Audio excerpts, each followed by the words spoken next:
क्या आप जानते हैं कि आपकी कल्पना में इतनी शक्ति है कि वह आपकी पूरी जिंदगी बदल सकती है। यह वही रहस्य है जिसके बारे में प्राचीन लोग जानते थे, लेकिन हम में से ज्यादातर लोग अनजान हैं। महान ग्रंथ बाइबल में इसका कई बार जिक्र हुआ है। आज मैं आपको एक ऐसी तकनीक बताने जा रहा हूँ जो आपकी हर इच्छा को सच कर सकती है। इस तकनीक ने आप एक ऐसी सच्चाई से मिलेंगे जो यीशु मसीह खुद है। आप अपने जीवन में भारी बदलाव को देखेंगे। आप पुराने जीवन से बाहर निकल के एक नया परिवर्तन पाएंगे। सन 1805 की बात है। अमेरिका शहर में हर दिन की सुबह एक युवा आदमी अखबार बेच रहा था। उस सुबह अखबार की सुर्खों ने लोगों के मनों को तहस बहस कर दिया था। एक कारपोरेट कंपनी में काम करने वाला चपरासी उसी कंपनी का सीईओ बनता है। यह बात उस वक्त भी लोगों को झूठ लगी थी और आज आपको भी लग सकती है, क्योंकि आप अपनी क्षमता से कम जीवन जी रहे हैं। अगर ऐसा है तो बाइबल हमें बताती है कि एक इंसान जैसा अपने मन में सोचता है वैसा ही वह है। उस अखबार में उस अमीर हुए व्यक्ति का संभाषण भी था। उसने कहा, पवित्र शास्त्र के इस अध्याय ने मेरे जीवन में महान प्रकाश दिया है। वह अध्याय है, जब यीशु जा रहा था तो उसने मार्ग में मनुष्य को देखा जो जन्म से अंधा था। उसके चेले उससे पूछे, हे रब्बी, किसने पाप किया, इस मनुष्य ने या इसके माता पिता ने, जो यह अंधा पैदा हुआ? यीशु ने उन्हें उत्तर दिया, ना तो इसने पाप किया, ना ही इसके माता पिता ने, परंतु यह इसलिए हुआ कि परमेश्वर के कार्य उसमें प्रकट हो। उसने बताया कि हर समस्या यह दुर्बलता पाप का परिणाम नहीं होती। कई बार यह अवसर होती है परमेश्वर की शक्ति को प्रकट करने के लिए। उस अमीर हुए व्यक्ति ने जाना कि परमेश्वर की कल्पना हमारे लिए महान जीवन की होती है। फिर उसने अपने बारे में अमीर व्यक्ति की कल्पना करना शुरू किया। उसने कहा, जैसे परमेश्वर मेरे बारे में सोचते हैं वैसा ही मैं भी सोचूंगा। इस अध्याय को थोड़ा गहराई में समझने के लिए मैं आपको बताता हूँ। इस अध्याय में यीशु उस कल्पना शक्ति का प्रतीक है जो हर विश्वासी के भीतर है, यानी आपकी अपनी कल्पना। और यीशु के संग चेले उस बाहरी दुनिया का प्रतीक है जो आप में पाप ढूंढते हैं। आप अपनी कल्पना में जो रखेंगे वह आपसे जुड़ा रहेगा। उससे भारी आशीष की कल्पना की और उसने जुड़ा रहा। और वह दिन आया तब उसे कंपनी में, उसके ही खुद के कंपनी में सीईओ बना दिया गया। अब यहाँ एक और प्रक्रिया है जो आपको करनी है। उस अखबार बेचने वाले लड़के ने जाना कि कल्पना की ताकत परमेश्वर की ताकत है। अब यहाँ हम जानेंगे कि उस अखबार बेचने वाले लड़के के जीवन में इस कल्पना की ताकत का क्या परिणाम हुआ। इंग्लैंड आकर उसने एक अनाथ बच्चों के लिए अनाथालय शुरू करने का निश्चय किया। उसके पास कोई पैसा नहीं था, नहीं किसी से वो मदद मांगते। वे केवल प्रार्थना करते और विश्वास रखते कि परमेश्वर हर दिन आवश्यकताओं को पूरा करेगा। हर सुबह बाइबल पढ़ते और परमेश्वर से दिन की जरूरत को बताते। वो कहते, हे प्रभु, आज बच्चों के लिए भोजन, कपड़े और फीस की आवश्यकता है। तू जानता है कि हमारे पास कुछ नहीं है, पर मैं तुझ पर भरोसा करता हूँ। वे किसी से मांगते नहीं, बस लिख कर परमेश्वर के सामने रखते। बाइबल खोलते, लेकिन शब्द केवल पढ़ते नहीं, उसे महसूस भी करते। वे स्वयं को देखते, टेबल पर बच्चे की रोटी खाते हुए, दूध पीते हुए, हंसते हुए।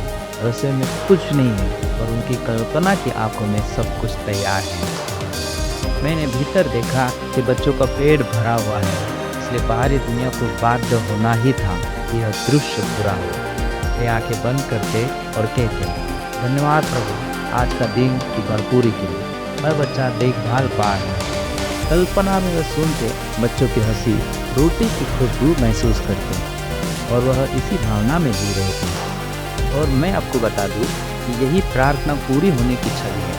वो हर ज़रूरत को लिखते, लेकिन कागज़ पर नहीं रुकते। वे अपनी सोच में उस ज़रूरत को पूरा होता हुआ अनुभव करते। वे देखते कि भोजन की प्लेट भरी हुई है। वे सुनते कि हर बच्चा स्वस्थ है। वे महसूस करते कि हर बिल चुकाया गया है। मैंने कभी नहीं कहा कि हमारे पास कुछ नहीं है। मैं हमेशा अपने भीतर देखता था कि सब कुछ पहले से है। यहाँ हमने सीखा कि अपनी ज़रूरत को शब्दों में नहीं, आत्मा की आंखों में रखो, और यहाँ यह वचन पूरा होगा। यीशु ने कहा, यदि तेरी आँख निर्मल है तो तेरा सारा शरीर भी उजाला होगा। एक सुबह रसोई में बिल्कुल भोजन नहीं था, बच्चे भूखे थे। युवा ने उन्हें कहा, आओ हम प्रार्थना करें। जैसे कि सब कुछ तैयार है, सबने टेबल पर बैठकर धन्यवाद दिया, जैसे भोजन पहले से ही रखा हो। बाइबल के शब्द में इस प्रार्थना को अंत में जीवित रहना कहते हैं। तभी दरवाजे पर दस्तक हुई। दूध वाले की गाड़ी टूट गई और सारा दूध आश्रम को दे गया। बेकरी वाला रात को प्रेरित हुआ और ज़्यादा रोटियां बना दी और वे सभी आश्रम को दे दी। युवक मुस्कुराए और कहा, देखो भीतर का दृश्य बाहर उतरा है, यही तो विश्वास है। मुझे पता है कि ऐसे में एक अदृश्य शक्ति मेरी कल्पना को साकार करेगी। मैंने इसे बार बार काम करते देखा है। अगर आप आज अपने जीवन में बदलाव को देखना चाहते हैं तो आपको बाइबल की इस कविता को गहराई से समझना होगा। यह वही है जो श्रेष्ठ गीत की किताब में कहा गया है। रात को मैंने अपने बिस्तर पर उस व्यक्ति को ढूंढा जिसे मेरी आत्मा प्रेम करती। मैंने उसे पाया और तब तक नहीं छोड़ा जब तक मैं उसे अपनी माँ के घर में ले आई, उसी कक्ष में जिसने मुझे जन्म दिया। अगर हम इस कविता को आधुनिक और व्यवहारिक भाषा में कहें तो उसका मतलब है, मैं कुर्सी पर बैठा बैठा खुद को अपनी पूरी इच्छा की स्थिति में महसूस करूं, और जब मैं खुद को उस अवस्था में महसूस कर लूँ तब मैं उसे जान लूँ। मैं उसी मूड में जीवित रहूँ और उसी मूड में सो जाऊँ। यही है अपनी माँ के कक्ष में, यानी उस स्रोत में ले जाना जिसने हमें जन्म दिया।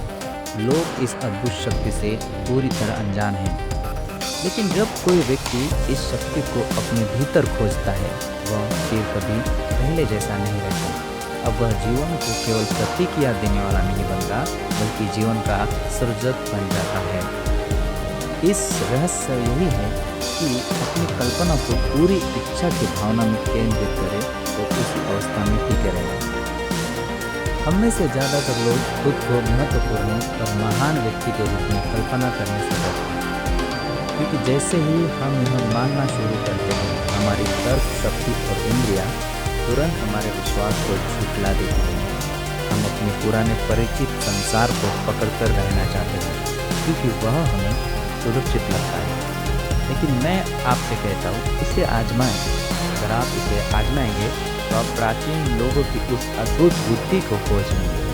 उन्होंने हमें यह सत्य अद्भुत प्रक्रिया में बताया था, लेकिन हमने उनकी कहानियों को इतिहास मान लिया, जबकि वे वास्तव में हमारे हर उद्देश्य को पूरा करने के तरीके सिखा रहे थे।